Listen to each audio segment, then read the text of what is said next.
नमस्कार, तुमचं रुक्मिणी चॅनलवर स्वागत आहे. आता आपण योगी सर्व काळ सुखदाता याचे प्रश्नोत्तर पाहूया. प्रश्न पहिला, खालील चौकटी पूर्ण करा.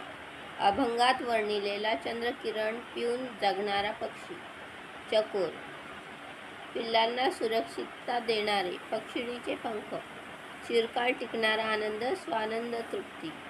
व्यक्तीला सदैव सुख देणारा योगी. प्रश्न दुसरा, खालील आकृती पूर्ण करा. योग्यांचे मृदुत्व सर्वांशी, त्याचप्रमाणे जीवांशी, पिल्ल्यांशी आणि चंद्रकिरण याची उत्तर आपल्याला सांगायचे. या चौकटीत भरायचे. मग इथे उत्तरं दिले. पिल्ल्यांशी पांखोवा, जीवांशी जीवन, चंद्रकिरण चकोर. प्रश्न चौथा, खालील शब्दांसाठी कवितेतील समानार्थी शब्द शोधा. जीभ, रसना. पाणी, जीवन, जल. गोडपणा, मधुरता. ढग, मेघ. आता आपण प्रश्न पाचवा पाहूया. काव्य सौंदर्य. खालील ओळीचे रसग्रहण करा. तैसे योगी अशी खालुते येणे, जे इहलोकी जन्म पावणे. जन निववी श्रवण कीर्तने, निज ज्ञाने उद्धरी. याचं उत्तर आहे. उपरोक्त पंक्ती योगी सर्व काळ सुखाचा या अभंगातील असून त्या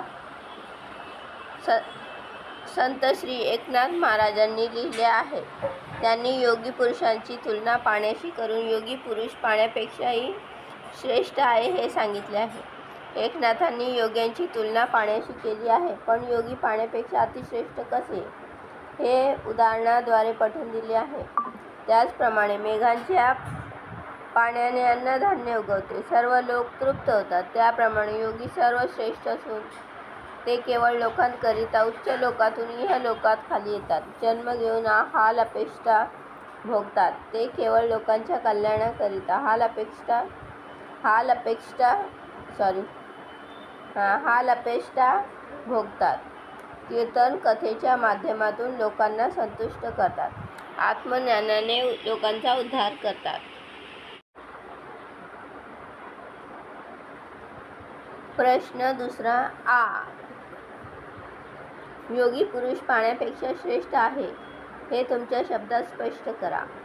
उत्तर. संत एकनाथ महाराजांनी योगी पुरुष व पाणी यांची प्रस्तुत अभंगात तुलना केली आहे आणि योगी पुरुषाचे श्रेष्ठत्व ठसवले आहे. योगी पुरुष पाण्यापेक्षा श्रेष्ठ आहे हे सांगताना ते म्हणतात, पाणी हे वरवरचा मळ धुवून टाकते, परंतु योगी सर्व लोकांचे मन आतून बाहेरून निर्मळ करतो. पाणी एका वेळची तहान भागवते, परंतु योगी पुरुष सर्वांसाठी सर्व काळामध्ये सुख देणारा सज्जन आहे. पाण्याचे सुख तात्पुरते आहे, पण योग्याने दिलेल्या सुखात विकृती नाही. योगी पुरुष सर्वांना अक्षय परमानंद देतो. पाण्याची गोडी फक्त जिभेपुरती मर्यादित असते, परंतु योग्याच्या आत्मज्ञानाची गोडी सर्व लोकांच्या सर्व इंद्रियांना शांत करते. पाण्याने माणसाची पोटाची भूक भागते, परंतु योगी पुरुष श्रवण कीर्तनाने माणसाच्या मनाचे पोषण करतो. अशा प्रकारे योगी पुरुष हा पाण्यापेक्षा श्रेष्ठ आहे हे संत एकनाथांनी अनेक उदाहरणांनी पटवून दिले आहे. प्रश्न तिसरा ई. योगी पुरुष आणि पाणी हे दोघेही सामाजिक कार्य करतात हे स्पष्ट करा. तर उत्तर आहे. योगी पुरुष आणि पाणी हे दोघेही जनकल्याणासाठी झटतात. दोघेही जनतेची सेवा करतात. पाणी हे मानवाला जीवनदायी आहे. प्राणी सृष्टी, वनस्पती सृष्टी पाण्यामुळे जिवंत राहते. पाणी माणसाची तहान तर भागवतेच, परंतु पोटाची भूकही शमवते.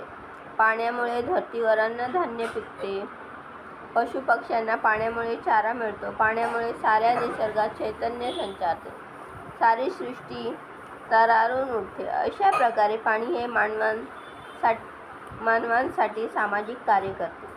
योगी पुरुष हा मृत्यूलोकात जन्म घेतो. तप साधनेने आत्मज्ञान प्राप्त करतो.